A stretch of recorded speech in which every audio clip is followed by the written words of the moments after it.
बंदी छोड़ सतगुरु रामपाल जी भगवान की जय हो।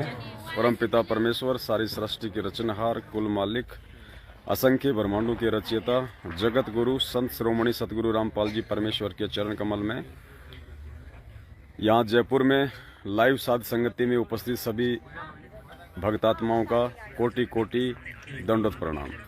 और आप सभी लाइव देख रहे देश विदेश के भाई बहनों को हम सभी जयपुर समागम में उपस्थित भाई बहनों की तरफ से सत साई।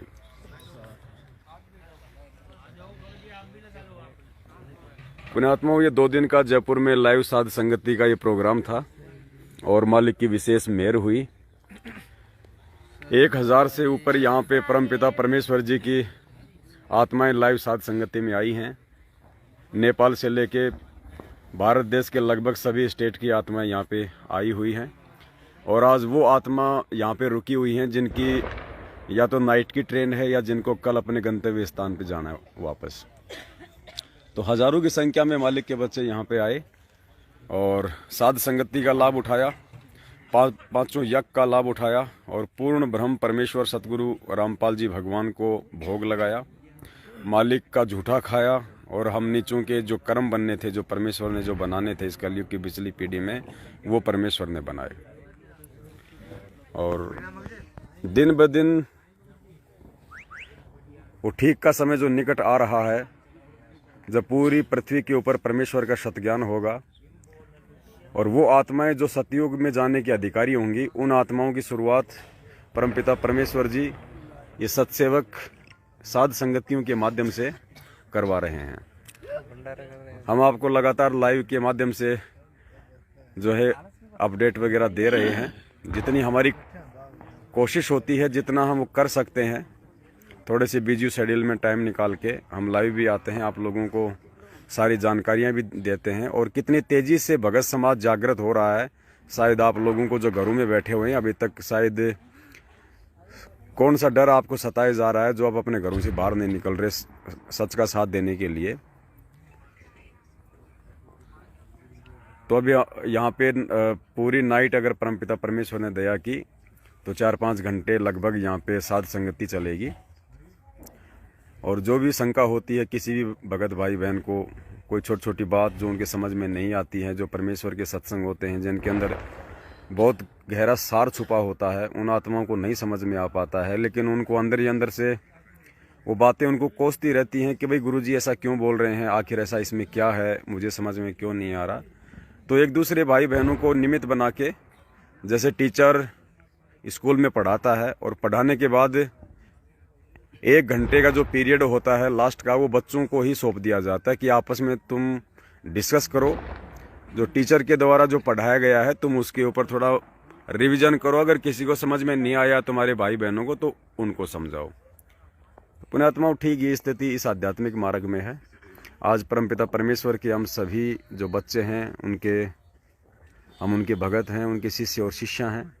हम सब साध संगति का भरपूर फायदा उठा रहे हैं और परमेश्वर ने जो हमारा ज्ञान योग जो मजबूत करना था उसकी ये प्रोसीजर कंटिन्यूटी में है। नेपाल के भी हमारे भाई बहन जो हैं अभी यहीं पे हैं। ये देखिए हमारे भगत जी हैं। नाम क्या भगत जी आपका? मेरा नाम दयाल है। वैसे मैं नेपाल से बिलोंग करता हूँ, मगर मैं नेपाल से नहीं हूँ। मैं इंडिया पंजाब में रहता हूँ, मगर मैं दुबई में जॉब करता हूँ। दुबई में जॉब करता है। मैंने ऐसे ही यूट्यूब में ऐसे ही सत्संग सुनते सुनते मुझे ऐसी प्रेरणा हुई कि नाम लेते हैं करके। तो ऐसे पीली पट्टी चल रही थी, तो उसमें तो ना पीली पट्टी चल रही थी, तो मैंने उसी पट्टी से नंबर उठा के मैंने कॉल किया। तो मैंने बोला कि भगत जी मैं नाम लेना चाहता हूँ। तो उन्होंने बोला कि कहाँ से बोल रहे हो? उन्होंने बोला कहाँ से बोल रहे हो? मैंने बोला भगत जी मैं दुबई से बोल रहा हूँ। तो उन्होंने मुझे दुबई का नंबर दिया। तो दुबई का नंबर दिया, तो मैंने कॉल की कि हाँ जी भगत जी सब मैं नाम लेना चाहता हूँ। तो उन्होंने बोला कि ना अभी तो हमारे जो कोऑर्डिनेटर है वो अभी है नहीं, वो नेपाल चले गए। मैं आपको एक इंडिया का नंबर देता हूँ, क्योंकि वो यहाँ का उनका नाम अनु देवी है। तो वो अनु देवी कहाँ से है? कौन अनु ये देवी? जोधपुर से है ये। जोधपुर से अनु देवी। अच्छा जी। तो ये देखते हैं दुबई का पूरा जो विदेश में जितने भी भाई बहन जो नाम लेते हैं तो उनके हाथ में है इनका। मतलब दुबई का जो बिजनेस है सतलोक आश्रम मैनेजमेंट हरियाणा का, वो जोधपुर की अनु देवी हैंडल करती है। अच्छा अच्छा। तो फिर मैंने उनका नंबर लिया, तो उनको मैंने कॉल किया जी। तो कॉल तो ऐसे करते नहीं क्योंकि कॉल महंगा पड़ता है। तो फिर मैंने व्हाट्सअप कॉल किया, तो मैंने उनको एक मैसेज किया कि ना मैं दुबई से हूँ तो मैं नाम लेना चाहता हूँ। तो उन्होंने बोला कि ना कि हमारा दुबई में भी नंबर है, उनसे आपने बात नहीं की? तो मैंने बोला कि हाँ बात तो की, मगर ना वो तो बाहर नेपाल गए हुए हैं। तो उन्होंने बोला कि ना आपका नंबर दिया। तो उन्होंने बोला ठीक है मैं आपको नाम देती हूँ, मगर हमें आपको नियम का पालन करना पड़ेगा। मैं ठीक है कर लेंगे नियम का पालन। तो एक मैं आपको ना PDF सेंड करती हूँ, तो आप उनको पढ़ लीजिएगा। मैं ठीक है। उन्होंने फिर PDF सेंड कर दिया। तो फिर ना मैंने पढ़ा, तो उन्होंने बोला कि ना ये पढ़ने के बाद आप मुझे मैसेज करना, तब मैं आपको बताऊंगी, आप वीडियो कॉल करेंगे, मैं उसके जरिए मैं आपको नाम दूँगा। मैं ठीक है जी। तो फिर मैंने PDF खोला, तो उसमें सबसे पहले तो वही लिखा हुआ था कि ना दारू का। पहले तो मैं दारू बहुत वगैरह पीता था, दारू मीट वगैरह ये सब। तो मैंने सोचा कि चल ये हेडिंग बाद में पढ़ेंगे, नीचे की पढ़ लेते हैं। फिर नीचे और लिखी हुई थी जैसे आन उपासना नहीं करनी, वो तो मैं करता नहीं था। ना त्योहार वगैरह नहीं मनाना, वो भी मैं मनाता नहीं था। कि ना जैसे बाकी सब मुझे अच्छी लगी। फिर मैंने सोचा चलो गुरुजी का ज्ञान तो बढ़िया है, चलो ले ही लेते हैं। तो मैंने सोचा चलो ठीक है। फिर मैंने कहा मैं तैयार हो गया। तो फिर मैंने अनु जी को मैसेज भेजा कि मैं तैयार हूँ। तो उन्होंने बोला कि चलो ठीक है। उन्होंने फिर ये बोला कि ना आप सैटरडे को नाम देंगे। मैं ठीक है। तो कितने बजे? तो उन्होंने बोला कि ना आप ना 11 बजे। तो फिर मैंने टाइमिंग सेट की कि यहाँ के जैसे कि 11 बजते हैं तो वहाँ के 9:30 बजते हैं, मतलब 1.5 घंटे का अंतर है। तो फिर ना मैंने कहा ठीक है अब सैटरडे को होगा। फ्राइडे को तो वैसे हमारी वहाँ पे छुट्टी होती है, क्योंकि फ्राइडे सैटरडे को हमारे वहाँ पे छुट्टी होता है। तो फिर मैंने क्या किया, उस दिन मैंने फ्राइडे को फटाफट वो जितनी भी पड़ी थी धर्म में आज रज के पी लेते हैं। मैं कहा कल तो हमने छोड़ना ही है नाम लेने का। पिया दबा के दोस्तों को बुला के खाली कर दिया मैंने, जितने भी इम्पोर्टेंट पी पा के। गुरु जी का सत्संग सुनता था। फिर मैंने कहा आज मैंने कहा ना शनिवार को तो नाम लेना तो लेना ही है, जो मर्जी हो जाए करके। आज जितनी मर्जी पी ले दयाल, बाद में तो तुझे पीना नहीं है, गुरु जी के शरण में जाना है। फिर सिर पे हो जाएगा सवार काल। तो फिर आया शनिवार को, तो मैं पूरा रेडी हो गया। तो फिर मैंने उनको व्हाट्सअप कॉल किया। मैं कहा सच साहब भगत जी अब आप बताइए अब क्या करना पड़ेगा। उन्होंने बोला कि आपके पास मिश्री वगैरह कुछ एक गिलास में पानी का जल ले लो। मैंने ले लिया। कहते मिश्री वगैरह है? मैं कहा मिश्री तो नहीं है, चीनी है। कह रहे चलेगा, मैं आपको 15 मिनट में कॉल करती हूँ। मैं कहा ठीक है 15 मिनट में कॉल करना। तो फिर मैं तैयार हो गया, एकदम आराम से बैठ गया। मैंने स्टैंड पूरा तैयार कर मतलब ये मिस्री का जो आपने जिक्र किया ये क्या था, मतलब आप थोड़ा इसका थोड़ा खुल के बताइए। मतलब नाम दीक्षा के समय कुछ ना तो वो बोलते कि नाम देने से पहले हम एक पानी का, उन्होंने बोला था एक पानी का गिलास ले लो और कुछ थोड़े 6-7 मिश्री के दाने ले लो। अच्छा। मैंने बोला मिश्री के दाने तो मेरे पास है नहीं जी। चीनी है। उन्होंने बोला चलो ठीक है चीनी कर लेना। ठीक है चीनी। तो ऐसे उन्होंने फिर बाद में मैंने 15 मिनट बाद फिर मैंने पूरा तैयार होकर पानी पुनी रख के एकदम, तो मैंने नाम ले लिया। नाम ले लिया, मुझे समझ में ही नहीं आया क्या नाम मिला करके। तो फिर मैंने भगत जी को कहा कि ये ना मुझे तो नाम समझ में नहीं आया, तो क्या दोबारा मिल सकता है? कहते नहीं, हम आपको एक कार्ड भेजेंगे, उसमें मंत्र वाला कार्ड होगा। वो ठीक है। फिर कार्ड मिल गया मंत्र। तो ऐसी प्रेरणा हुई, मैं डेली के डेली 100-200 मंत्र करने लगा। जहाँ पर इतनी प्रेरणा हुई तो मैं जितने भी मेरे भाई बहन होते हैं मैं सबको बोलने लगा कि भाई ना मैंने तो नाम ले लिया है गुरुजी का, आप भी लो, ये है। मैं सबको सेंड करने लगा। फिर आया मैंने अंदर से एक प्रेरणा ऐसी उठी मेरे कि दान करना करके। एक सेकेंड अब।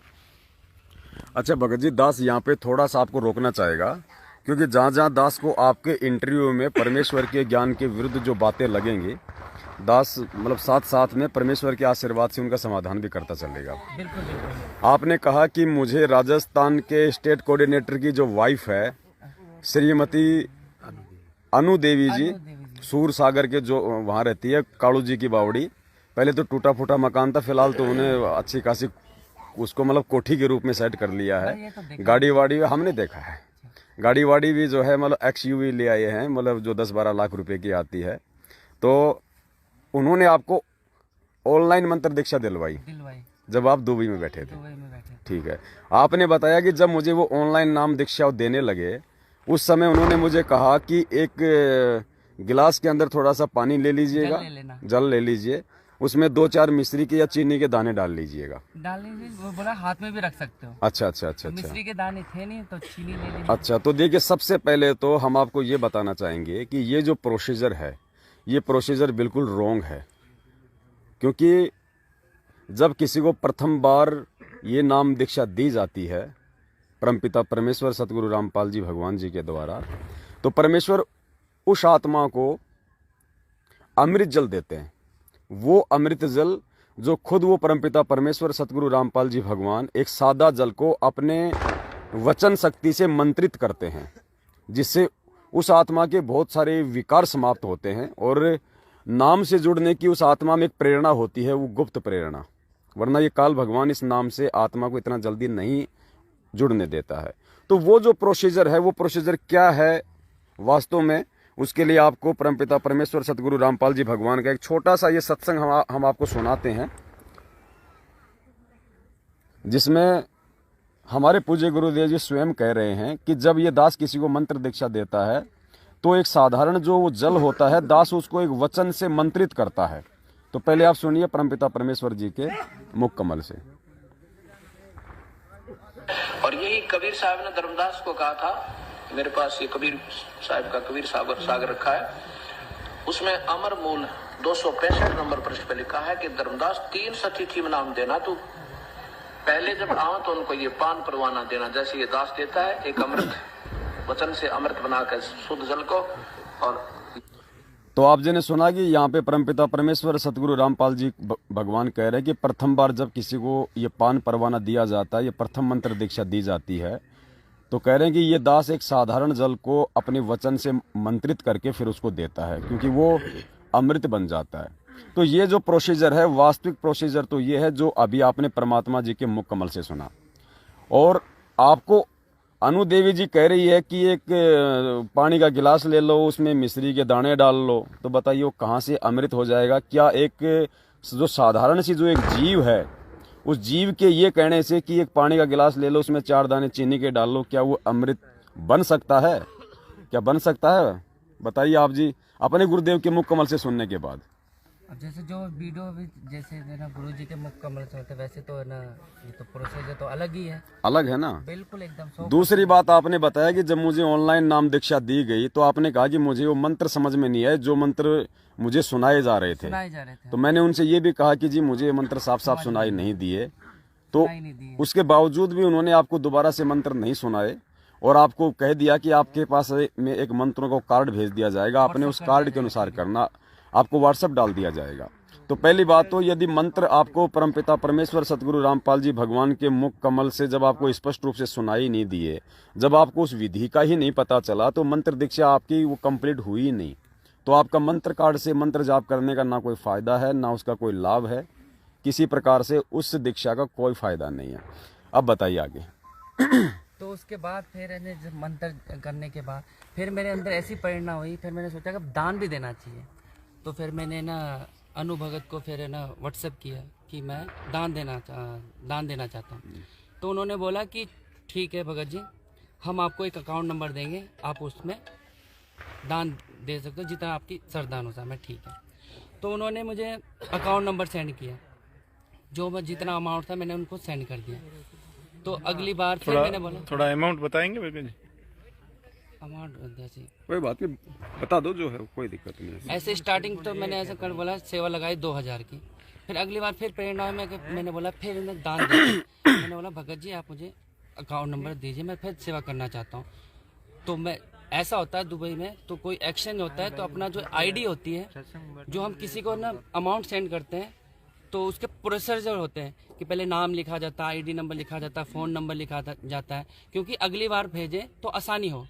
तो फिर वो मैंने पर्चा संभाल के रखा था। मैंने कहा अगली बार करूँगा आसान हो जाएगा, क्योंकि मुझे हमें लाइन लगनी पड़ती है कि आधे घंटे वेटिंग के बाद हम मैंने कोई भी डिपॉजिट करते हैं तो आधा घंटा लगता है। तो अगली बार फिर मैंने बोला कि ना भगत जी मुझे ना मैं फिर सेवा करना चाहता हूँ, क्या मैं कर सकता हूँ? हाँ कर सकता हूँ, मगर उन्होंने बोला जी ने इस अकाउंट में नहीं, आप दूसरे अकाउंट में करें। दूसरे अकाउंट में फिर मैंने कहा चलो कोई बात नहीं, दे दीजिए। फिर उन्होंने दूसरा अकाउंट नंबर दिया, तो फिर उसमें भी मुझे इतने आधा घंटा लग गया। मैंने बोला, फिर मैंने एक बार भगत जी से बोला, मैं ना भगत जी हमें थोड़ा सा टाइम लगता है ऐसे में, तो हम उसी अकाउंट में नहीं भेज सकते क्या? कि नहीं नहीं ऐसा नहीं होता, क्योंकि आपकी सेवा हम ना थोड़ा अलग तरह से जगह जगह देना चाहते हैं। मैं ठीक है, मैंने सोचा आपकी प्रोसेस होगा। मैंने अगली बार फिर बोला कि वो आप जी बता सकते हैं अकाउंट किसी कंपनी के नाम था या फिर अनुदेव जी के नाम पे था? अकाउंट जैसे ना नाम से आता था, कभी किस भगत के नाम से, कभी किस भगत से नाम से, कभी किस भगत नाम से। जब ऐसे मुझे प्रोसेस जब होता रहा तो फिर मुझे थोड़ी सी हल्की सी थोड़ी शंका होने लगी।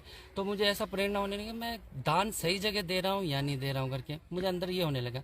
फिर मैंने यही थोड़ा सा स्टॉप कर दिया। मैं चलो ठीक है और बसते। फिर उनके फिर है ना सत्संग आने लगे। फिर अच्छा, यहाँ पे दास आपसे ये पूछना चाहेगा कि आपने उनको 2 बार पैसा भेजा वहां से दुबई से? 3-4 बार भेजा, मगर अलग अलग अकाउंट। अच्छा, 3-4 बार आपने उनको पैसा भेजा। अब देखिए यहाँ पे दान के नाम पे भी आपको ठग लिया गया। कैसे? हमारे जो पूज्य गुरुदेव जी हैं संत रामपाल जी भगवान, उन्होंने ये ज्ञान देने के बाद में अपने भक्तों को काल भगवान की ऐसी ही सूक्ष्म चालों से अवगत करवाते हुए अपने सत्संगों में यहाँ तक कहा है कि भाई गुरु बिन माला फेरते, गुरु बिन देते दान, गुरु बिन दोनों निष्फल है, चाहे पूछो वेद पुराण। फिर परमात्मा कहते हैं कि गुरु बिन दान पुण्य जो कर ही मिथ्या होय कभू न फल ही। अर्थात यदि आप अपने गुरुदेव जी के आदेश के बिना या फिर अपने गुरुदेव जी को प्रत्यक्ष दान दिए बिना यदि आप किसी अन्य व्यक्ति को दान देते हैं तो वो दान आपका इस कबीर परमेश्वर की सतभक्ति में वो निष्फल जाएगा। आपको उस दान का लाभ के बजाय नुकसान उठाना पड़ेगा। जबकि इससे बढ़ के हमारे पूज्य गुरुदेव जी ने यहाँ तक बोल दिया है कि जब भी आप अपने 10वें अंश का या दान का पैसा दो तो गुरुदेव ने कहा कि अपने गुरु को भी सोच समझ के पैसा देना चाहिए कि आपका गुरु उस पैसे का सदुपयोग करेगा या उसका दुरुपयोग करेगा, वो पैसा आपका गुरु कहाँ लगाएगा। मतलब अपने गुरु के हाथों में दान देते समय भी आपको इतनी सावधानी की आवश्यकता है। पहले आप परमपिता परमेश्वर सतगुरु रामपाल जी भगवान जी के मुख कमल से आप सुनिए उनका ये अनमोल सत्संग। कहते 10वां अंश गुरु को दीजिए, बस जीवन जन्म सफल कर लीजिए। अपनी कमाई का 10वां हिस्सा गुरु को दीजिए। प्रथम गुरु पहचान दे, गुरु कहाँ लगाता है, किस ढंग से प्रयोग करता है, कहीं खराब तो नहीं करता। तो जब उसको 10वां वंश गुरु को दीजिए। गुरुमुख प्राणी कोई ना दीजिए, हृदय नाम सदा रस पीजिए। तो उम्मीद करता हूं आप जी को ये भी समझ में आ गया होगा और आज आपको इस बात का आभास भी हो रहा होगा कि वास्तव में ज्ञान की इतनी समझ ना होने के चलते मुझे शुरुआत में सतलोक आश्रम मैनेजमेंट हरियाणा से राजस्थान की जो मुखिया है, जो देश विदेश में ऑनलाइन नाम दीक्षा दिलवाती है, जोधपुर की मिस अनु देवी, जिसको हम राजस्थानी भगत जिसको मतलब की गोगल माता भी कहते हैं। आगे चलिए। तो भगत जी फिर उन्होंने बोला कि हम आपको ग्रुप से जोड़ते हैं। तो उन्होंने मुझे एक ग्रुप से जोड़ दिया, दुबई वाले के ग्रुप से। तो उसमें हम भगत ऐसे ही थे, कम से कम 300-400 जगह जैसे दुबई से था, कोई मस्कट से था, ओमान से था, कुवैत से था, हर जगह से कंट्री से थे। तो उन्होंने फिर है ना एक मैसेज पास किया कि ना ये पवन जी की वीडियो नहीं देखनी कि उन्होंने बोला कि ना वीडियो उन्होंने भेजा कि पवन की वीडियो मत देखना, उनसे आपका क्या नाम खंड हो जाएगा। मैंने बोला चलो ठीक है, नहीं देखेंगे। तो फिर है ना बीच में मेरी वाइफ को ऐसा कोई पथरी की वो हो गई थी समस्या। तो फिर मैंने बोला कि मैं ना अच्छा, यहाँ भी थोड़ा सा आपको एक बार टोकूंगा हल्का सा, क्योंकि ये बहुत ही अच्छा एपिसोड परमपिता परमेश्वर जी के आशीर्वाद से बनने जा रहा है। तो मतलब आपको कैसे पता चला कि ये पवन कौन है, इसकी वीडियो देखनी है नहीं देखनी है? ये तो चीज़ पता नहीं था। उन्होंने बोला कि ये ना एक ना पवन संजय की वीडियो है। उन्होंने ऑडियो भी भेजी कि ना इनकी ना यूट्यूब में वीडियो वगैरह आती है, फेसबुक में, आपको इसको नहीं देखना है ना, इनका कोई भी आना कोई बताते हैं इनके बारे में नहीं देखना। मैंने कहा ठीक है भगत जी, जैसा आप बोलते वैसे चलेंगे। अच्छा, जबकि हमारे पूज्य गुरुदेव जी जो कहते हैं, जो अपने सत्संग में वो परमात्मा ये कहते हैं कि भाई देखो ऐसा है, मैंने तुम्हारे को इस पूरी सृष्टि का सर्वश्रेष्ठ ज्ञान दे दिया है, ये तत्व ज्ञान है। और ये तत्व ज्ञान लेने के बाद में एक जो भगत है वो एक पारखी बन जाता है, वो कभी धोखा नहीं खा सकता। ब्रह्मा विष्णु महेश भी मेरे भगत को आके वो ठग नहीं सकते, अपनी सूक्ष्म चाल में नहीं फंसा सकते। ठीक है, क्योंकि परमेश्वर कहते हैं कहे कबीर सोई जन मेरा जो नीर खीर का करे निबेरा।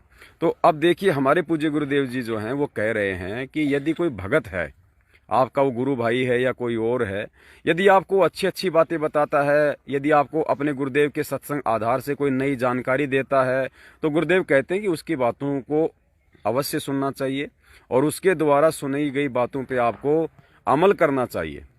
लेकिन एज ए गुरु भाई, एज ए गुरु नहीं, गुरु तो पूरी सृष्टि में जो सबका गुरु है, जो जगत गुरु है, केवल परमपिता परमेश्वर सतगुरु रामपाल जी भगवान है।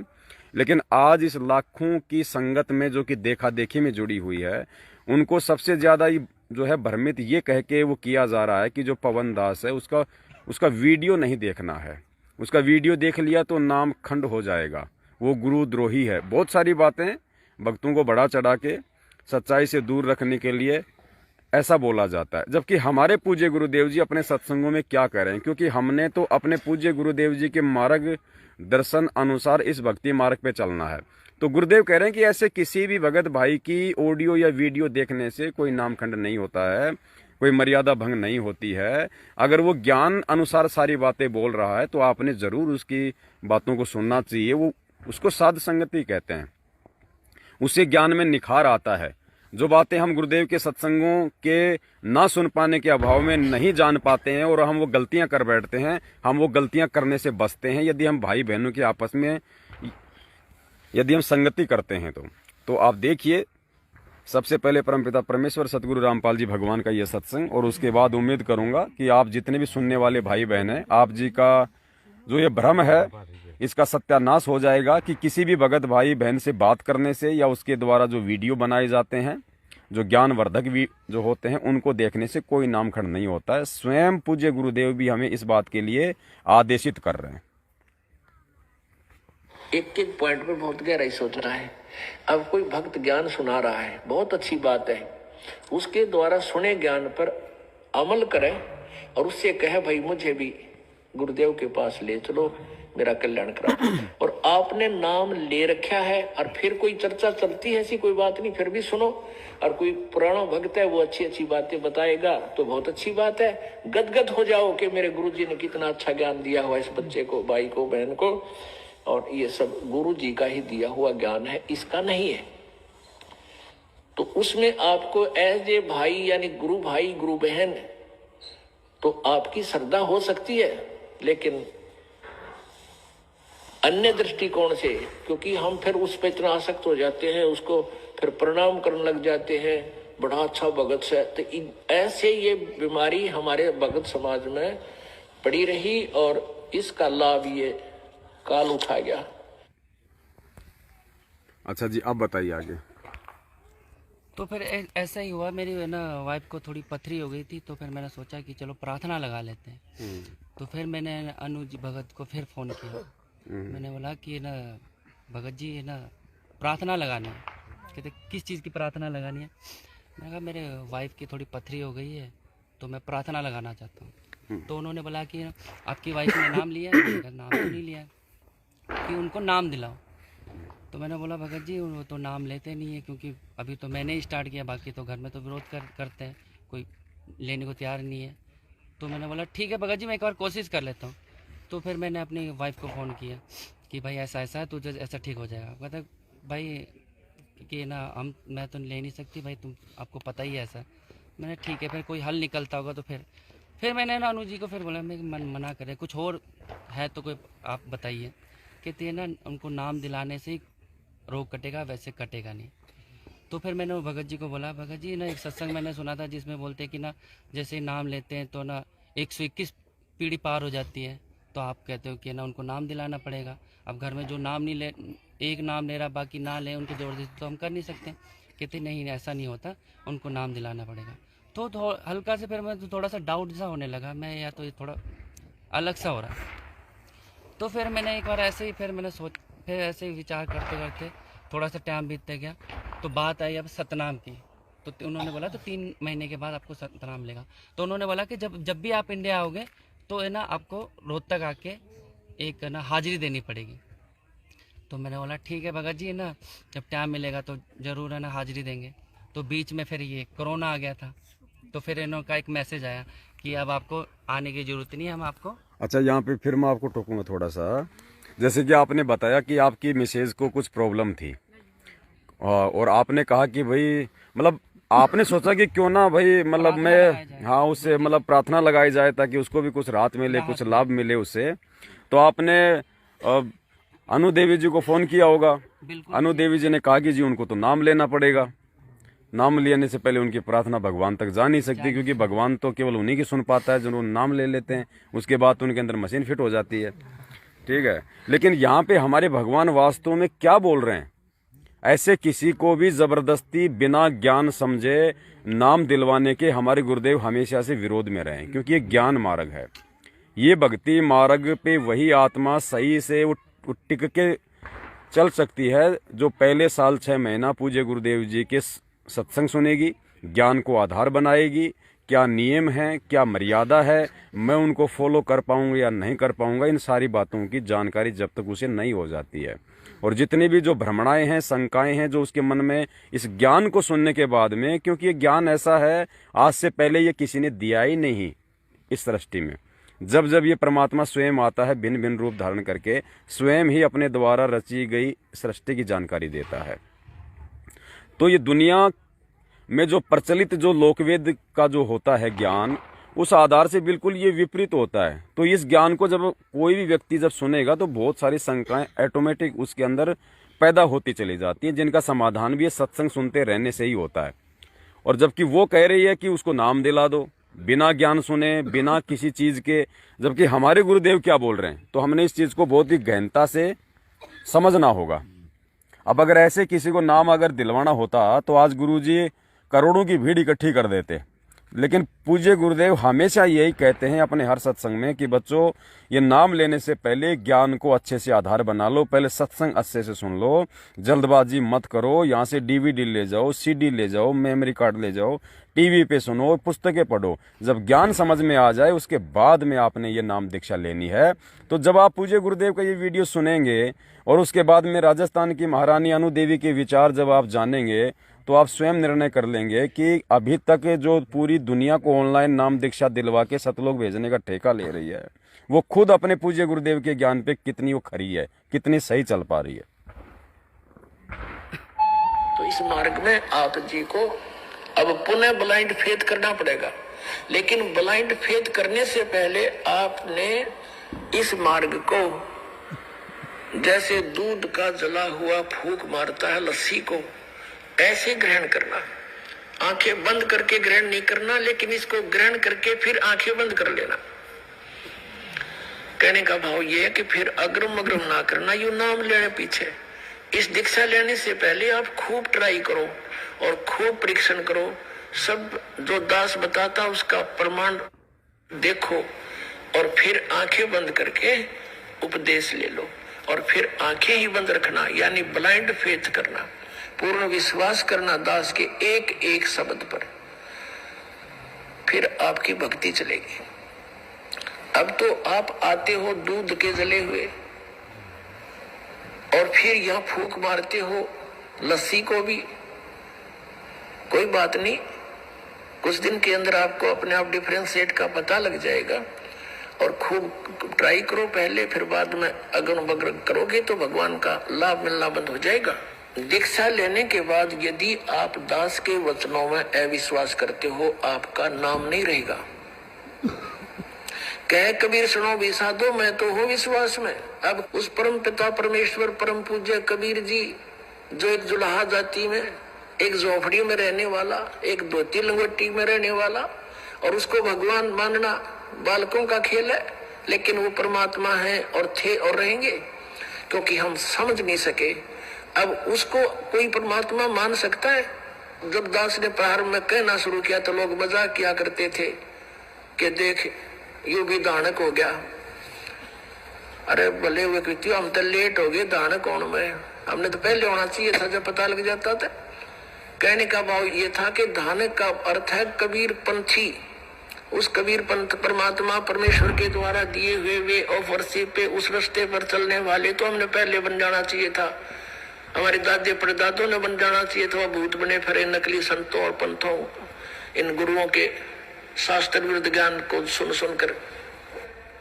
और दास जो भी ज्ञान आपको सुना रहा है उनके एक पॉइंट को क्लियर करने के लिए 3-3, 4-4 प्रमाण देता है।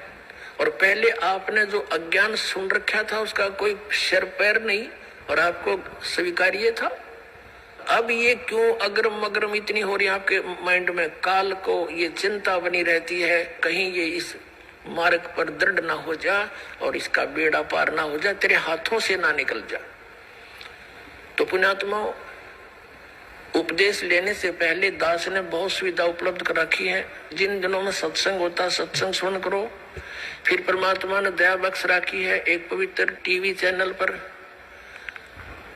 उसने साधना के ऊपर शाम को 8 बजे सत्संग आता है, वहां सुनते रहो। कहने का भाव ये है कि आप जी पहले कति कंसेप्ट क्लियर करो, जब आओ यहाँ पर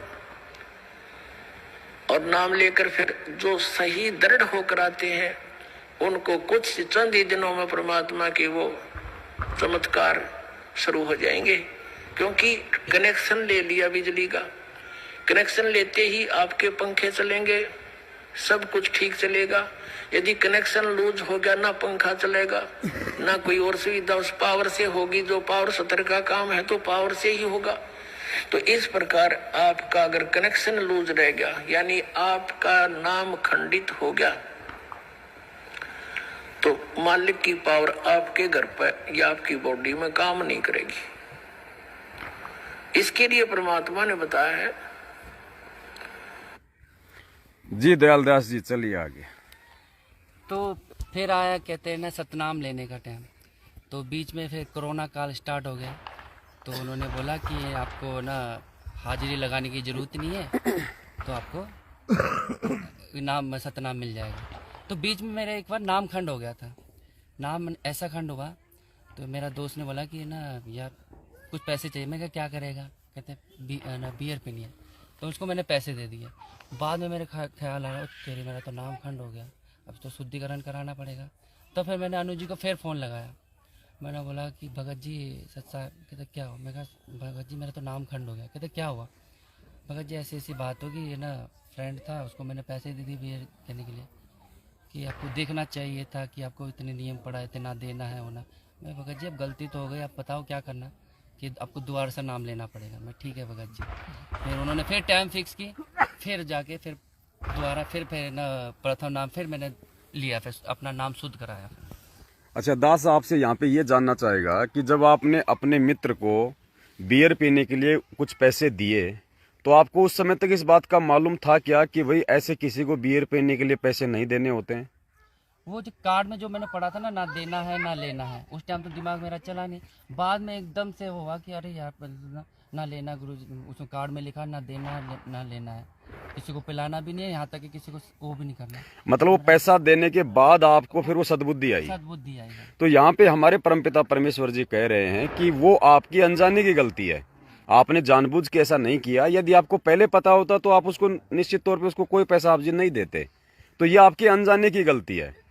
और अनजाने की गलती के विषय में या कोई आपसे धोखा कर दे, आपसे कोई छल कपट कर दे, उसके विषय में हमारे परमपिता परमेश्वर जी कह रहे हैं कि अगर धोखे से अगर किसी ने कोल्ड ड्रिंक में आपको बियर डाल के पिला दी तो भी आपका नाम खंड नहीं होता है। अगर किसी सब्जी में आपको कोई मांस खिला दे और आपको नहीं पता है तो भी आपकी मर्यादा खंडित नहीं होती है। तो सुनिए पहले परमपिता परमेश्वर जी का ये सत्संग और उसके बाद में आप जी खुद निर्णय करना कि इस भगवान के सत्संगों के खिलाफ ये अनुदेवी आपको कौन से तालाब में घसीट के ले जा रही है। पूरे मानव को अज्ञान से भर रखा है और एक परिवार में एक या दो ही परमात्मा का बच्चा प्रथम आता है और वो कोई ना कोई ऐसी समस्या उसके आगे अड़ ही जाती है जिस कारण से संघर्ष करते करते भी गलती बन जाती है।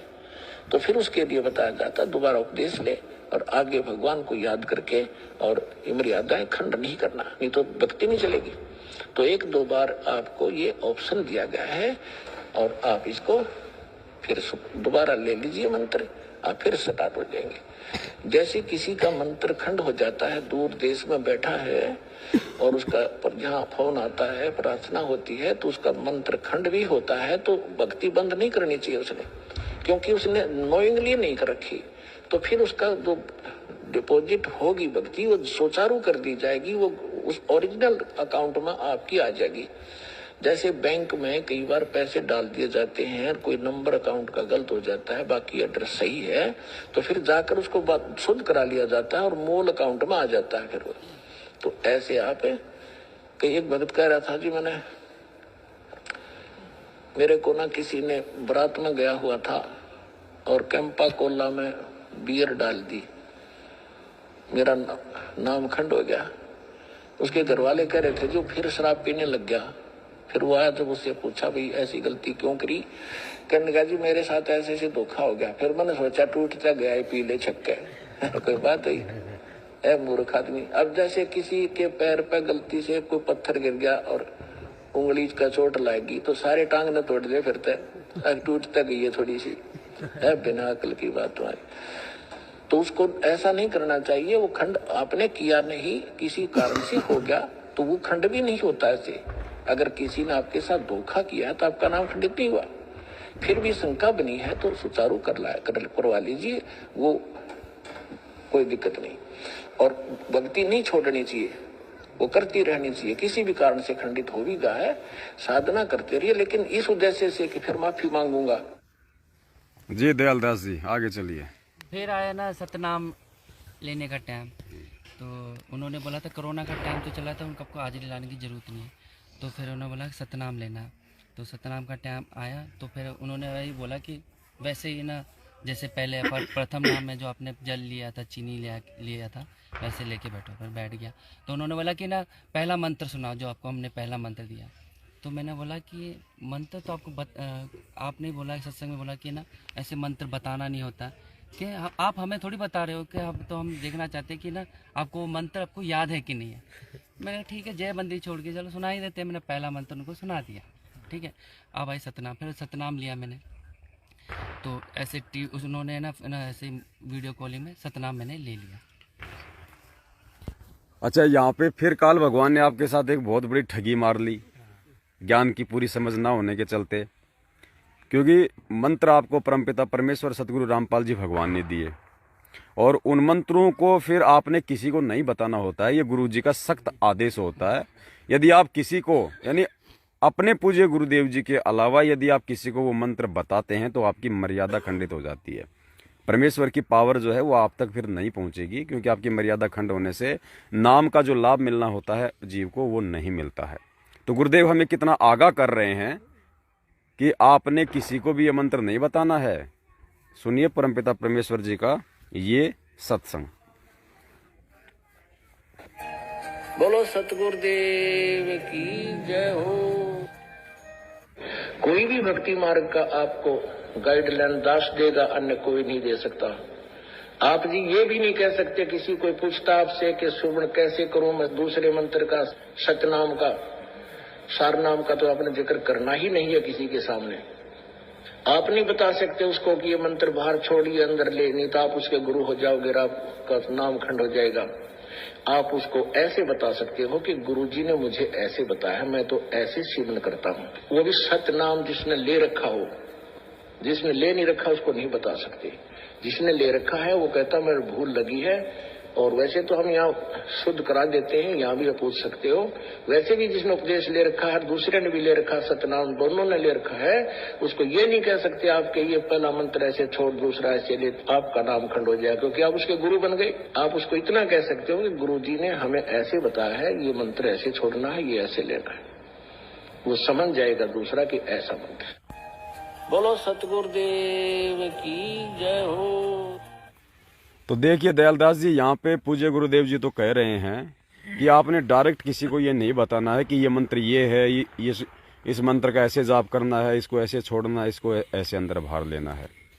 और वहाँ पे डायरेक्ट आपसे अनुदेव जी पूछ रही है कि वो प्रथम मंत्र सुनाओ, और आपने उनको प्रथम मंत्र, आपने पंथ मंत्र सुना दिया।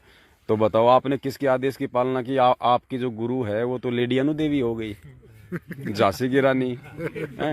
मतलब बहुत सारी जो ठगी है काल ने आपके साथ की, फिर भी आप जी आज तक सेफ हो, आप जी सुरक्षित हो। ये उस परमपिता परमेश्वर की एक विशेष मेहर है। वो परमात्मा ने आपके ऊपर अपनी रजा बख्शी हुई है, क्योंकि आपके भाव, आपकी श्रद्धा अपने पूज्य गुरुदेव जी में थे। भले आपकी मर्यादा ये काल एजेंट खंडित करवा रहे थे, लेकिन आपके भाव और आपकी श्रद्धा अपने पूज्य गुरुदेव जी में थी, इसलिए उस अंतर्यामी परमेश्वर ने पल पल आपकी रक्षा की, जब तक कि आप पूर्णतया इस ज्ञान और सच्चाई से परिचित ना हो जाएं। जी आगे चलिए। फिर उसके बाद है ना, ऐसे पीले पर्चे से भेजते थे, तो अचानक फिर ऐसे अक्टूबर के टाइम में ऐसा पर्चा निकला कि ये वोटिंग के बारे में, कि ना वोट डालना करके। तो फिर मैंने बोला मैं तो विदेश में हूँ तो वोट डाल नहीं सकते हैं। तो उन्होंने बोला आपके घर में कौन कौन है? मैं कहा पापा है, मम्मी है। उस टाइम मम्मी की तो डेथ हो गई थी। मैं पापा है, वाइफ है, सिस्टर है, तो आप उनको बोल सकते हो कि वोट डाले करके। तो थोड़ी सी फिर मेरी बात खटकी। मैं कहा गुरुजी के सत्संग में तो बोलते हैं, मुझको उस टाइम मैं सत्संग भी बहुत ज़्यादा से ज़्यादा सुनता था। मैं कहा ये तो वोट डालने का तो आदेश ही नहीं है। तो फिर मैं थोड़ा मेरा माइंड थोड़ा सा उस टाइम थोड़ा सा चेंज होने लगा था। अच्छा, आपको क्या कहा वोट डालने के लिए? कि ना आप पीला पर्चा निकाला कि वोट। तो मैंने उसी पीले पर्चे के आधार में पूछा कि ना ये वोट तो मैं डाल नहीं सकता, मैं तो विदेश में हूँ, कैसे डालूंगा? कि आपके घर में कौन कौन है? मैंने कहा पापा है, वाइफ है, सिस्टर है। कहते हैं ना आप उनको कह सकते हो, अपने रिश्तेदारों को, वो डाल सकते हैं आपके बदले। कौन सी पार्टी को डालने के लिए कहा था? ये बीजेपी को। मतलब आपको राजस्थान की जो सीनियर जो जर्नलिस्ट है मिस्टर अनु देवी जी, उन्होंने कहा एक पीले पर्चे के माध्यम से कि आपको बीजेपी को वोट डालना है। और आपने कहा कि जी मैं तो दुबई में हूँ, यहाँ तो बीजेपी चलती नहीं है, और डाल ही। तो उन्होंने कहा कि इंडिया में जो आपके रिश्तेदार हैं उनसे बोल के आप बीजेपी को वोट डलवा दीजिए। जबकि देखो हमारे भगवान क्या कह रहे हैं वोट डालने के विषय में। पूज्य गुरुदेव जी कह रहे हैं कि आपने जहां वोट डालना है डाल दीजिए, आपने जहां वोट देना है दीजिए, और बाकी अपना काम कीजिए। फिर आपको कोई टेंशन नहीं है कौन जीतेगा कौन हारेगा और क्या है और क्या नहीं। यानी पूज्य गुरुदेव जी ये नहीं कह रहे कि आपने बीजेपी को वोट डालना है या आपने कांग्रेस को वोट डालना है।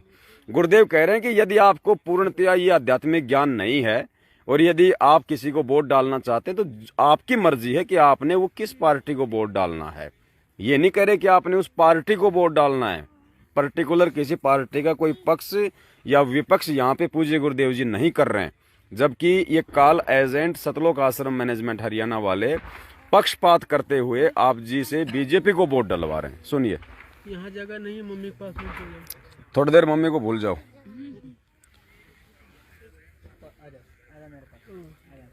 आपने जहां वोट देनी है दीजिए, अपना फैसला करके, बस इतना ही काम है, आगे नहीं इससे बात। पूज्य गुरुदेव कह रहे हैं आपने जहां वोट डालनी है डालिए, अपना फैसला करके, बस इससे ज्यादा नहीं। आपने जहां वोट देनी है दीजिए, अपना फैसला करके, बस इतना ही काम है, आगे नहीं इससे बात। बाकी अपना परमात्मा के नाम पर लगे रहिए। ठीक है, राजा तो आपने चुनना ही पड़ेगा, आपने जो ठीक लगा विधिवत वो अपनी वोट दीजिए और बाकी अपना वजन करे।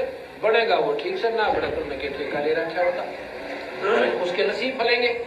जी आगे बताइए। तो ऐसे ना ग्रुप में ऐसे पर्चे वगैरह आते थे, फिर सत्संग ऐसा आता था दान दियो ना घटे ऐसे करके। फिर एक ऐसा ना मेरे ही जो दान किया हुआ था वही पीडीएफ वो सेंड करते थे। तो फिर मुझे लगता था कि ये ना एक संकेत कह रहे हैं कि बोल तो पा नहीं रहे, इनको दान चाहिए। तो फिर ऐसे ही फिर मैंने सोचा कि यार थोड़ा सा कंफ्यूज सा हो रहा। तो अचानक ऐसे मैं रात को सोते सोते मैं वीडियो देख रहा था, तो अचानक एक पवन भाई की वीडियो मेरे सामने आई यूट्यूब में। मैं उसको ऊपर नीचे कर रहा था, देखूं ना देखूं, देखूंगा तो नाम खंड हो जाएगा, नहीं देखूं क्या करूं, देखूं तो नाम खंड हो जाएगा। तो मैंने सोचा एक बार चला देख ही लेते, नाम खंड हो जाएगा दोबारा शुद्ध करा लेंगे। तो फिर मैं चालू हो गया। पहला ही वीडियो देखा तो वो सीधा निकला, कोई मार रहे डंडे से इनको, लंबे उड़ में धड़ाधड़ इनको पिटाई हो रही है। फिर मैं देखता रहा, थोड़ा सा इंटरेस्ट बढ़ता गया। फिर गुरुजी का वीडियो आया सामने कि ना ये रात समिति मेरी नहीं है वो। मतलब पवन दास को पिटता हुआ देख के आपका इंटरेस्ट बढ़ता गया? इंटरेस्ट बढ़ गया। अच्छा। कि भाई ये बंदे को बोले कि ना जिसको बोले कि वीडियो देखने से नाम खंड हो जाएगा, और वीडियो भी वही निकली वो डंडे वाली। मैं कहा बंदा तो पिट रहा है कि नाम कैसे खंड होगा। मैंने चलो इंटरेस्ट आया तो फिर देखता गया। फिर ये रात समिति मेरी नहीं है वो बोलने लगा, तो फिर मुझे थोड़ा इंटरेस्ट होता गया। तो फिर मैं थोड़ा सा उनका जो मैसेज आता था मैं उनको साइड करता रहा। तो फिर मैंने ना पवन भाई की वीडियो देखनी चालू कर दी। देखते देखते कुछ ऐसे ऐसे ना शंका के समाधान होते गए, जो कैसे नाम खंड होता है, कैसे ना सुचारू होता है कि ना अपने परमात्मा का नाम लिया है तो ना हम सच्ची भक्ति से जुड़ रहे हैं। जो आपको पता नहीं है तो आपका नाम खंड नहीं होता। जो आप नाम ले रहे हो तो गुरु जी का नाम दिया है, तो नाम कभी खंड नहीं होता, मर्यादा खंड होती है। ऐसे देखते देखते देखते देखते फिर मैं थोड़ा सा दृढ़ बन गया। अब मैंने सोचा कि मैं पूरा देखा, कम से कम मैंने 1-1.5 महीने लग गया। मैंने पूरा वीडियो देखता, मैं छानता था पवन दास की वीडियो, देखता था कहाँ कहाँ मिलेंगे करके, एक ढूंढ के। अब थोड़ा सा मुझे दृढ़ आई, तब मैंने बोला थोड़ा बात करना पड़ेगा भाई अनु देवी से कि एकदम कि क्या चल रहा करके। तो मैंने कॉल किया, जैसे कॉल किया मैंने कहा डायरेक्ट कॉल करते। फिर मैंने थोड़ा सा मैं सोचा कॉल किया, तो फिर यहाँ पे ना किसी ने उसके पता नहीं किसी ने उठाया था। मैंने कहा साहब भगत जी, मैं कहा ना अनु देवी से बात करना कि अनु देवी बताओ क्या है, मैं कुछ शंका का समाधान करना। तो फिर मैं उनसे तर्क वितर्क करने लगा। अच्छा, आपने फिर राजस्थान के स्टेट कोऑर्डिनेटर की धर्म पत्नी अनु देवी को फोन किया, हाँ, ये जानने के लिए कि क्या सच है और क्या गलत है करके। अच्छा, वो दास थोड़ा सा आपको सूचित करना चाहेगा, नेक्स्ट टाइम जब भी आप उन्हें फोन करें तो बहुत सोच समझ के फोन करें। एक मतलब वीडियो चालू रखें या पास में ऐसा कोई सबूत रखें या ऐसा कोई गवाह रखें अपना, ताकि वो आपके ऊपर किसी प्रकार का कोई झूठा इल्जाम ना लगा सके, क्योंकि ये उनकी बेहद पुरानी और घटिया आदत है, वो झूठे इल्जाम बहुत लगाती है। तो मैं एक छोटी सी जो झलक है आपको यहाँ पे देना चाहूंगा, और बाकी हमारे जो भाई बहन हैं उनको भी मैं थोड़ा सा वो सूचित करना चाहूंगा कि भाई जब भी आप राजस्थान के स्टेट कोऑर्डिनेटर प्रकाश माड़ी सूरसागर जोधपुर कालू जी की बावड़ी वाले को फोन करें, उनकी वाइफ को फोन करें, धर्मपत्नी। वैसे स्टेट कोऑर्डिनेटर तो अनु देवी है, जैसे गांव में कोई महिला सरपंच बन जाती है और उसका पति सब कुछ संभालता है ना, तो ये जो स्टेट कोऑर्डिनेटर जो है ये प्रकाश, ये तो एक महिला सरपंच समझ लो आप। सारा काम कार्यभार इसकी जो वाइफ है अनु देवी वो ही संभालती है। तो इसने किस आदमी को इसने किस प्रकार से हैंडल करना है, क्या बोलना है क्या नहीं करना है, सारा सिस्टम वो हैंडल करती है। तो राजस्थान के जयपुर से हमारे एक मुकेश जी थे, भाई थे, उन्होंने कुछ सवाल किए उससे।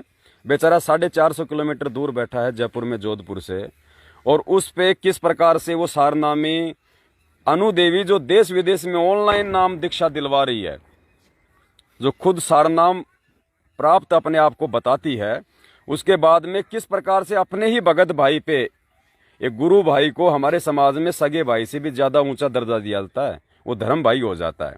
अपने ही धर्म भाई के ऊपर झूठा इल्जाम लगा रही है कि मैं तेरी पुलिस में कंप्लेंट करूंगी। तो भाई ने कहा भी तू किस बात की कंप्लेंट करेगी? बोले कंप्लेंट करूंगी कि तू मेरे को घर पे आके छेड़ता है। उसने कहा कि मैं घर पे आके छेड़ता हूं? बोले तेरे पास क्या सबूत है? बोले मैं मेरे पड़ोसियों से गवाही दिलवा दूंगी। मतलब आप सोच सकते हैं कि सारनाम प्राप्त होने के बाद में, और जिसको इतनी बड़ी कुसेवा मिली हुई है सतलोक आश्रम मैनेजमेंट हरियाणा के द्वारा, और उस औरत का यदि ये चरित्र है, उसके यदि ये विचार हैं, तो पुण्यात्मा उसके द्वारा दिलवाई जा रही नाम दीक्षा वो कितना असर करेगी, कितना वो प्रभाव करेगी।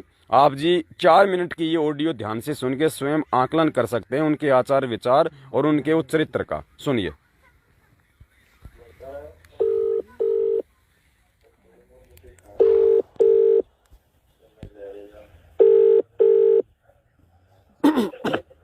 हाँ जी सतसेव जी। हेलो सतसेव। हाँ मुकेश दास बोल रहा हूँ भगत जी। हाँ बोलो। कहाँ हो भगत जी? कहाँ हूँ? इसी दुनिया में ही हूँ।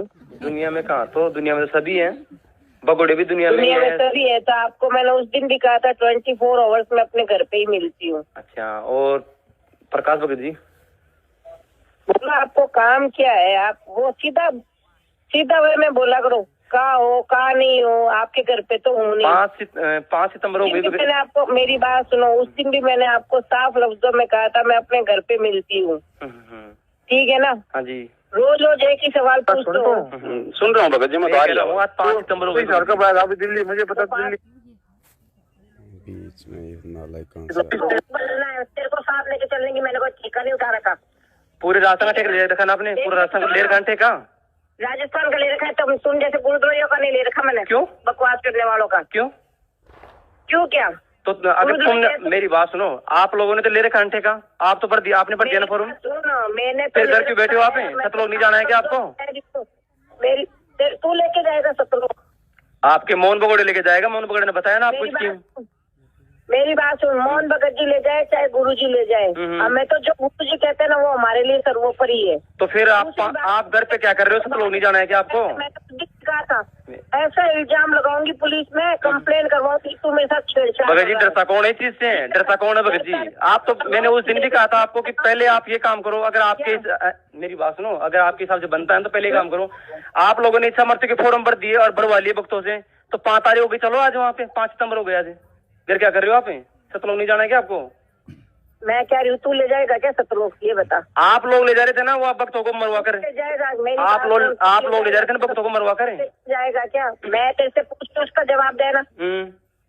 तू लेके जाएगा सतलोक? फिर आप लोगों ने समर्थन का फॉर्म कैसे भरवाया भाई? 5 तारीख का सतलोक जाने का समय आ गया। मैं जो पूछ रही हूँ ना वो जवाब दे, समझा? फोन तूने किया है और तूने मेरे से बात करने के लिए किया है ना फोन? जी बताइए। है ना? हाँ बताओ। तो फिर जो मैं पूछ रही हूँ उसका जवाब दे ना। तो मेरे को तेरे से कुछ काम करना, मैं तेरे को कभी फोन लगाती। जी ठीक है ना? हाँ। तू लेके जाएगा क्या सतलोक? तो मैं उन भक्तों को बोल दूं जिनसे भी हमने साइन करवाए हैं, उनको कह देती हूँ मुकेश लेके जाएगा सतलोक, मुकेश के पीछे जाओ।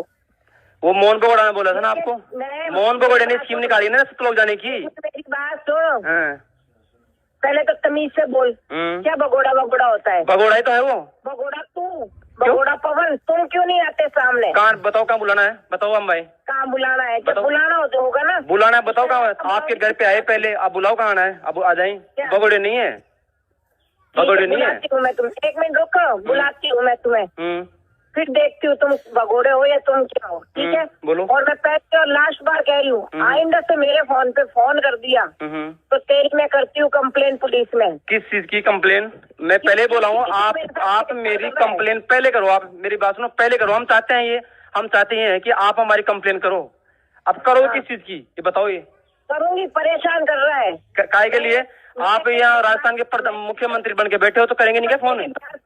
मेरी बात सुनो, राजस्थान के दिशा निर्देश देने वाले आप हो तो करेंगे ना, आपको तो फोन है, आप हेड हो यहाँ के। मैं ये कहूंगी, आपको गुस्सा भी आता है क्या भगत जी?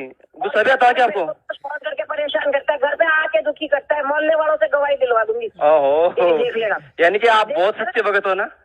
सच्चाई आपके अच्छी गजब से आ रही है, मैं मुंह से निकल के कंप्लेन करूंगी तेरी, तू रोता रहेगा जेल में। कोई फर्क नहीं पड़ता। मेरी बात सुनो, आप जैसे झूठे लोग हो ना, इनसे कोई फर्क नहीं पड़ता हमारे, ठीक है ना? आप लोग झूठ पाखंड को बढ़ावा दे रहे हो, भक्तों को मरवाने का।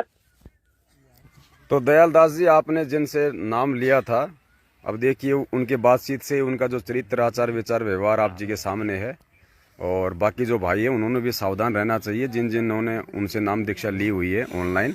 चलिए आगे। तो उसके बाद फिर मैंने इनको फ़ोन लगाया तो कोई और भगत भाई ने उठाया और मैंने बोला कि मैंने कुछ शंका का समाधान कर दूँ। तो मैंने बोला भगत जी ना, मेरी कुछ शंका है आपसे, मैं समाधान करना चाहता हूँ। तो उन्होंने बोला बताओ कि क्या शंका है। मैंने बोला कि ना, कि आप बोलते हो कि ना पवन गुरुद्रोही है। मैं तो कई तरह से उन्हें गुरुद्रोही नहीं लगता है। कि ना आपने वीडियो देख ली उसकी? मैंने कहा हाँ वीडियो देख ली। हाँ, मैंने भगत जी पहले मेरी बात तो सुना, आपने वीडियो को बताया गया था कि ना वीडियो नहीं देखने करके। मैंने कहा अब तो मैंने वीडियो देख लिया, मुझे पता भी चल गया सच्चाई का। मैं गुरुद्रोही की पहचान बताइए क्या होता है। उन्होंने बोला कि गुरुद्रोही की पहचान ये होती है जो गुरु के ना, जो ना गुरु का ना, गुरु की आज्ञा नहीं मानता, जो गुरु के आदेश नहीं मानता। मैंने बोला भगत जी ऐसे तो होता ही नहीं है, गुरुजी की पहचान तो अलग बनाई है, क्योंकि हम गुरुजी की निंदा करें या गुरुजी के बारे में गलत बोलें उसको गुरुद्रोही बोलते हैं करके। तो भगत जी आप ना, तो उन्होंने फिर फ़ोन काट दिया।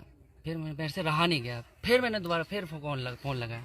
फिर क्या हो भगत जी, मैंने आप तो एकदम डर गए। मैंने उनसे पूछा कि भगत जी आपने नाम लिया? कहता हाँ मैंने नाम लिया। मैंने कहा फिर तो आपको सार नाम भी मिल गया होगा? कहता हाँ मुझे सार नाम भी मिल गया। भगत जी कम से कम ना मेरी बात तो सुनो, आप तो फ़ोन काट देते हो। उन्होंने बोला कि मैं तो अभी संध्या आरती कर रहा हूँ, मैं बाद में कॉल करता हूँ। मैं ठीक है जी, फिर ऐसे काट दिया। फिर उसके बाद मैंने अगले दिन फिर उसी को ही फ़ोन लगाया। मैंने भगत जी कृपा करके, मैंने कहा एक बार आप कम से कम है ना मेरा शंका का समाधान तो कर लो, आप तो सार नामी हो, आप क्यों ना मेरा फ़ोन काट रहे हो। तो फिर मैंने बोला कि भगत जी आप, एक पीला पर्चा मेरे पास आया था कि वोट डालने के लिए, कि कांग्रेस को वोट, इसको समिति का तन मन धन से न कि ये ना बीजेपी को वोट देना है। तो गुरुजी ने बोला कि ना हम तो राजनीति से परे हैं, तो आपने ना ये पीले पर्चे में ऐसा क्यों निकाला करके कि ना वोट देने के लिए। फिर उन्होंने कुछ जवाब नहीं दिया। तो ना उन्होंने बोला कि आप ना कि ना गुरुद्वारे के ना उसमें आ गए हो पवन, उनकी तो आपको वीडियो देखते हैं। तो उन्होंने एक वीडियो मुझे फिर ना ऑडियो भेजी, जिस ऑडियो में लिखा था कि ना मैं गुरुजी की आवाज़ थी, सर्व संगत से बेनती है कि ना कि पवन संजय ये मैनेजमेंट मेरा ही चलाया हुआ है, ये है वगैरह, उन्होंने मुझे वीडियो सुनाए। तो फिर ना मैंने बोला भगत जी देखो अब किसका मैं विश्वास करूँ, ऑडियो को करूँ या वीडियो का करूँ। जो गुरुजी ने पूरे ना न्यूज़ के सामने बोल रखा कि ये राज समिति मेरी नहीं है। राज समिति का मतलब तो मैनेजमेंट होता है कि ये मेरी नहीं राष्ट्रीय सेवा राज समिति सेवा मेरी नहीं है। तो मैंने बोला कि आजकल तो ऐसे ऐसे मिमिक्री आर्टिस्ट हैं, तो हम भी देखते हैं प्रैंक वगैरह जिसमें आवाज़ तो पूरे बॉलीवुड की निकाल सकते हैं, मैं कैसे मान लूँ। कहते आपको ना गुरुजी के ऑडियो पे भी विश्वास नहीं है। मैं कहता विश्वास नहीं है भगत जी, मुझे बिल्कुल ही विश्वास नहीं है। तो मेरा कहा फिर मैंने उनसे एक दूसरी मैंने बोला कि आपसे एक पर्सनल बात करना चाहता हूँ। कहते हैं कि ना आप ना उसका जवाब देंगे। कहते हाँ दोगे। मैंने बोला भगत जी आपने सार नाम लेकर रखा है। कहते ठीक है, क्योंकि सार नाम में तो इतनी सहनशीलता होनी चाहिए। मैंने फिर उनको बोला कि ना भगत जी ना कि आप ना दूसरी क्रिया में लगा कि ना आप वाइफ के साथ क्रिया करते हो कि नहीं, कि ये तो कोई सवाल नहीं हुआ। मैं कहा भगत जी छोटा सा सवाल है, बता दो कि ना क्यों इसने तूने क्यों पूछा। मैंने बोला कि जो सार नाम ले लेता वो तो क्रिया करता ही नहीं है। क्योंकि पवन जी की मैंने वीडियो देखी, वो तो ना उन्होंने तो साफ ना जिक्र कर रखा है कि ना कि इस क्रिया से दूर होना चाहिए। जब हम ये तीनों विकार त्यागेंगे, ये काम क्रोध लोभ मोह माया, तभी तो हम सार नाम की प्राप्ति करेंगे। तो आप सार नाम तो ना आपको मिल गया, तो आप ऐसे कैसे कर सकते हैं। तो उन्होंने मेरा जवाब, उन्होंने मुझे ब्लॉक कर दिया। फिर मैंने दूसरे नंबर से कॉल किया, तो उन्होंने बोला तो किसी और को पकड़ा दिया। तो भगत जी मैं कहा सच साहब क्या दुबई वाले बोल रहे हो। मैं कहा हाँ सर दुबई वाले। हम तो गुरुद्वारे से बात नहीं करते। मैं कहा गुरुद्वारे की तो बात तो सुन लो जी। फिर उन्होंने फ़ोन काट दिया। फिर मुझे लगा कि भाई अच्छा ही होगा, मैंने परमात्मा ने प्रेरणा करी, जो मुझे सच्चाई का पता चल गया। तो फिर मैंने मैनेजमेंट वालों का साथ छोड़ दिया। फिर उसके बाद फिर मैंने सोचा चलो अब सच्चाई तो पता चल गया, अब मेरे पिताजी जुड़े हुए हैं कि मैनेजमेंट से नाम ले रखा उन्होंने। तो मैंने बोला अब पापा को सुनाना पड़ेगा कि ना सच्चाई बतानी पड़ेगी क्या है क्या नहीं करके। तो फिर मैंने छुट्टी में आया था, फिर मैंने पिताजी को बोला कि ना पापा आपको पता है कि मैनेजमेंट में ना थोड़ा ना ये कि भ्रमित कर रहे हैं कि ना इन्होंने ही गुरुजी को फंसाया है करके। तो मेरे पिताजी ने बोला तभी मैं कहूँ, जब मैं जाता था हिसार तरीक में हाजिरी में बुलाते थे मेरे पिताजी को। तो मेरे पिताजी को हाजिरी में बुलाते थे, बहुत संगत आती थी, कोई टेम्पू से आता कोई आता, दंडवत वहाँ कराते जैसे झाड़ झूड़ में कहीं भी दंडवत करा देते थे। और मेरे पिताजी थोड़े एजेड हैं, ऐसे 72 ईयर के। तो मेरे पिताजी को भी थोड़ा सा शक हुआ। मेरे पिताजी ने बोला बेटा मुझे तब थोड़ा शक हुआ जब उन्होंने पीला पर्चा देखा। जो मैंने पिताजी को बताया पापा ऐसा ये पीला पर्चा आपने देखा, कहता ये तो बहुत गलत हो रहा है करके। तो फिर मैंने पिताजी को बोला, पवन जी की भी मैंने वीडियो दिखानी शुरू कर दी। फिर मैं छुट्टी में चला गया। फिर मैंने सिस्टर को बोला, मैंने बोला कि जो ना तू है ना आंसू तो पापा को ना वीडियो दिखाते रहे करके पापा। फिर ये मैं भेजता था, इनकी सेंड करता था वीडियो पवन जी की। मेरी सिस्टर भी एक बाहर रहती है, तो ना मैंने अपनी सिस्टर को भी पहले उनको सत्संग सुनाता गया। मैंने सोच रखा था मैं अपनी सिस्टर को संकलम नाम दीक्षा दिलाऊंगा करके। तो मेरी सिस्टर भी आई, तो उसको भी प्रेरणा हुई। उन्होंने बोला, सिस्टर ने बोला मैं भी नाम लूँगी। मैं क्या कर रही है, कहते नाम ले रही, मुझे नंबर दे। मैं नंबर क्या लेना, तू मैनेजमेंट से नाम लेके क्या करेगी। मैं कहती तो नाम संकलम नाम दीक्षा ले ले। कहते वो कैसा होता है। मैं कहा तुझे पवन भाई का मैं नंबर दे दूँगा, तू उससे बात कर लेना, नहीं तो एक वीडियो तुझे सेंड कर देंगे, तो वो पूरा वीडियो देख लेना। कहते ठीक है। फिर उन्होंने फिर ना वीडियो देखा पूरा। अब सिस्टर ने भी ना संकल्प नाम दीक्षा ली है। फिर मैं इस बार फिर छुट्टी में आया। इस बार अभी मैं 16 को छुट्टी में आ रहा था, तो तभी ना मैं तो अभी पवन भाई के ना ग्रुप में जुड़ा हूँ। तो ना साथ संगति हो रही थी 16 अक्टूबर को, 17 अक्टूबर को, 23 अक्टूबर को, 25 अक्टूबर को, और ये ना 4 और 5 नवंबर को। तो फिर मैंने बोला कि इस बार जाएंगे तो भाई साथ संगति जरूर अटेंड करूँगा। तो ये 16 वाला ये ना पंजाब का था, थोड़ा नज़दीक, ये पठानकोट साइड का। तो मैंने अपने सीनियर से बात की, मैंने मैनेजर को बोला मुझे घर जाना है। कहते क्या। मैंने कहा जैसे सिस्टर की शादी, मुझे छुट्टी चाहिए। कहते ठीक है। मैंने कहा 14 की टिकट कर दो। तो 14 को करते, 15 को, 15 को 16 को होगी।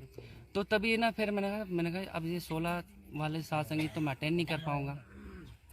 तो फिर मैंने देखा 2 ऐसे थे, एक गुजरात का था साथ संगीती और एक उत्तराखंड का था। तो थोड़ा सा मुझे उत्तराखंड का थोड़ा नज़दीक लगा, क्योंकि मैं देहरादून आता जाता रहता था पहले, तो मैं एक बार बात ही कर लेता हूँ। तभी मैंने एक प्रदीप भगत को फिर कॉल किया वहाँ से, दुबई से। मैंने कि मैं सत्साई भगत जी का सत्साई, मैं भगत जी आप ना 23 अक्टूबर को आपका साथ संगीति हाँ है। तो मैंने बोला मैं दुबई से बोल रहा हूँ कि आपका साथ संगीति का प्रोग्राम पक्का ही है ना? कहते हैं हाँ पक्का ही है। तो फिर मैंने क्या किया, फिर मैं 16 को आया, फिर 17 को यहाँ पे भी था, कहते हरियाणा साइड में, तो वो तो अटेंड नहीं हुआ। फिर मैं सिस्टर को लेके चला गया, मैं कहा चल सिस्टर चलते हैं साथ संगीत चलते हैं। तो ये सिस्टर भी कह रही थी ना मैं भी पवन भाई से कुछ शंका का समाधान करना चाहती हूँ। मैं ठीक है ना, तुझे ना पवन से भी मिला दूंगा, तुझे जो तेरी शंका है तो समाधान कर लेना। तो हम यहाँ पे साथ संगीत किया हमने 23 अक्टूबर को। फिर उसके बाद फिर मैंने सोचा अब ना 4 और 5 नवंबर को ज़रूर जाना चाहिए, क्योंकि बड़ा सम्मेलन हो रहा है, क्योंकि देश के कोने कोने से आएंगे, इंडिया के कोने कोने से आएंगे। और ग्रुप में सार्वजनिक भी हो गया था, पम्पलेट छप रहे हैं, मेमोरी छपेगी, और पम्पलेट ऐसा छप रहे हैं कि जो मैनेजमेंट वाले जो सेवा करते हैं, ज्ञान गंगा, जीने की राह पुस्तक बांटते हैं। तो मैंने फेसबुक में देखता हूँ, तो एक फेसबुक में मैंने देखा था कि ना ज्ञान गंगा जीने की राह को जला रहे थे। तो पवन की मैंने भाई की वीडियो देखी थी, जिसमें बोलते थे कि ना कि जो सत्सेवक जो सच्चाई से जब जुड़ जाता है, जो गुरु जी के उसमें जुड़ जाता है, तो हमें इतनी प्रेरणा होती है, गुरु जी का आशीर्वाद हो जाता है। जो जब हम कुछ किसी की सेवा करेंगे, जिनके पास ज्ञान गंगा जीने की राह पुस्तक रखी होगी, वो भी उठ देख के पड़ेगा। तो मैं ये वाला मुझे ना 4 और 5 नवंबर का प्रोग्राम अटेंड करना ही है। तो मैंने सोचा जाऊंगा, थोड़ा सा जो पम्पलेट है उसको लेके आऊँगा, थोड़ा सेवा करूँगा। मैं दुबई में अपने भाई लोगों को दूंगा, मगर ऐसे व्यक्ति को दूंगा जो अपने मुझे प्रेरणा होगी कि हाँ भाई इसको देना चाहिए, ताकि ये पढ़ेगा और समझेगा और कुछ विचार करेगा। और ऐसे वैसे को तो मैं पम्पलेट बांट नहीं सकता। अब ऐसे वैसे को मैंने बांट दिया, उसने उठाया, देखा, फेंक दिया, ऐसे गुरुजी का अनादर होगा। मैं सोचा कि अपने जो प्रेरणा होगी उसी भक्त भाई को दूंगा। तो आज मैं आपके सामने आज जयपुर में हूँ। आज 5 नवंबर है, तो कल को मेरी टिकट है, और 12 नवंबर को मैं दोबारा मेरा रिटर्न दुबई की टिकट है। तो अब आपके सामने ही है। अब तो मुझे सच्चाई का पता चल गया कि क्या है। अब मैंने तो नीर खीर का निवेरा भी कर लिया है, और मैंने वकील भी बन चुका, क्योंकि वकील तो दोनों पक्ष की सुनता है। तो मैंने दोनों पक्षों की सुना, मैनेजमेंट की भी और पवन भाई की भी। अब मुझे पवन भाई का इसलिए अच्छा लगा क्योंकि इन्होंने सच्चाई बताई है कि गुरु कोई भी ऐसा ना अपने तरफ से नहीं बताया कि कोई भी ऐसा है। उन्होंने सत्संग के गुरु जी के एक प्रमाण दिए हैं कि ये देखो गुरु जी क्या कह रहे हैं, ये देखो गुरु जी क्या बोल रहे हैं। मैं अपने मुंह से नहीं कह रहा हूँ, कि गुरु जी के इतना उन्होंने प्रमाण दिए। तो अभी थोड़ा सा हमें भी लगा कि हाँ भाई ये सच का मार्ग है, इसमें तो कोई मैं हो नहीं सकता। तो आज आपको जितने भी आपके भगत भाई बहन जो देख रहे हैं देश विदेश में, और आप यहाँ जयपुर साध संगति और धर्म भंडारी के कार्यक्रम में आके आपने अपने 5 यज्ञ पूर्ण किए हैं, तो बाकी भाई बहन जिनके पिछले 7 वर्षों से 5वां यज्ञ जो धर्म यज्ञ है बिना साध संगति और धर्म भंडारों के वो कंप्लीट नहीं हो पा रहा, और जिसके चलते परमपिता परमेश्वर का विधान टूट रहा है, तो आप अपने उन तमाम भाई बहनों को क्या संदेशा देना चाहेंगे? मैं तो भाई बहनों से यही कहना चाहूँगा, देखो एक वकील होता है, वो भी दोनों पक्षों का सुनता है, क्योंकि कभी भी जो वकील होता है एक तरफ का नहीं सुनता, क्योंकि दोनों पक्ष का जब सुनते हैं क्या सच है क्या गलत है। कम से कम हमें एक वकील बनना चाहिए। कम से कम आप देख तो लो कि पवन भाई क्या कहना चाहते हैं, कि मैनेजमेंट क्या कहना चाहती है। और जो मैनेजमेंट पीले पर्चों पे पर्चों निकालती जाती है और बोलती है कि गुरु जी का आदेश है।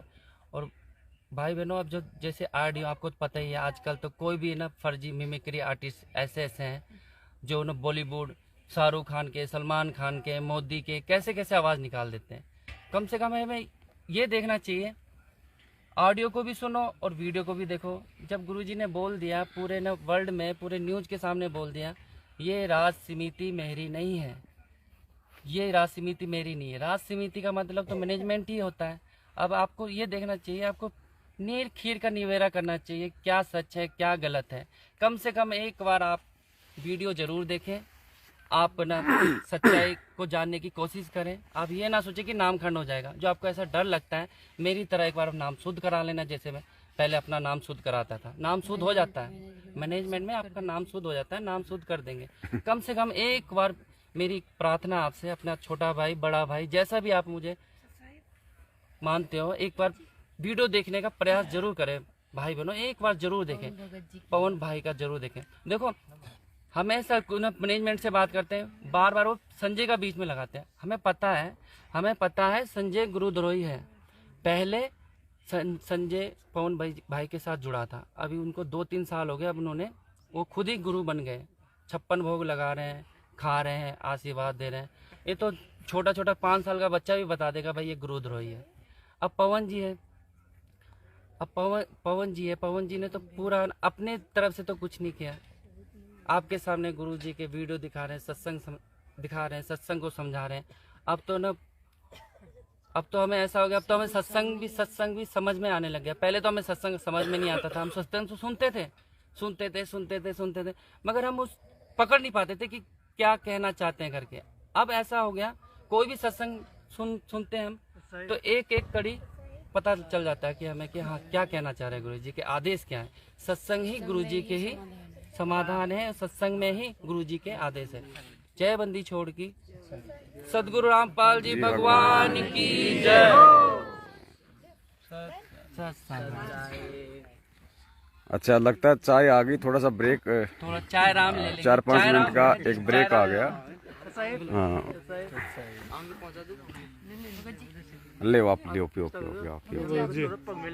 ले भगत जी, बहन आपको चाय दे रही है, ले भगत जी आप लीजिए लीजिए। भाई बहनों पकड़ते क्यों नहीं? ले लो चाय राम। आप इतने लोग जुड़ रहे हो, 250 कम से कम पकड़ तो लो। जिसके सिर पर कृपा गुरु की, वो दुख कैसे आएगा।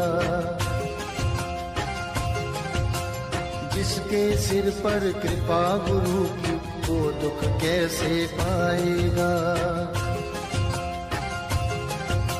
नाम गुरु जी का जप लेगा, नाम गुरु जी का जप लेगा, जीवन सफल बनाएगा। जिसके सिर पर